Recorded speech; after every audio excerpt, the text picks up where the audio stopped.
Welcome! In front of me I have GARMIN Fenix 7X and I'm gonna show you how to change the language on this device. Let's start by pressing and holding the Up/Menu button to open the menu. Now scroll down through the menu. You can do it by using the touchscreen or pressing the up and down buttons. Scroll down through the menu until you find the System option. Then select the System option by tapping on it or pressing the Start/Stop button. Now select the language, and here you have the list of languages you can select. Find the language you like to use and tap on it to select it. For example, let's select Deutsch.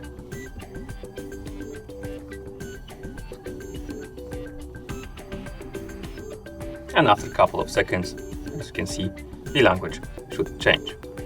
You can also change the language via the phone app if your watch is paired with a phone. So let's bring our phone right here, open the Garmin Connect application on our phone.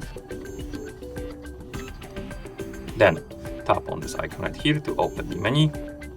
Scroll down, tap on Garmin devices, select the Fenix 7X Solar rather, my bad.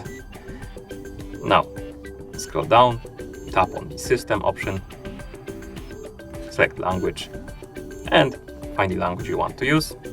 Select it by tapping on it, and your language should change after a couple of seconds. If the language doesn't want to change, you can try to force the sync with your phone, and that should help. Okay, and that's how you change the language on this device. Thank you for watching. If you found this video helpful, please consider subscribing to our channel and leaving a like on the video.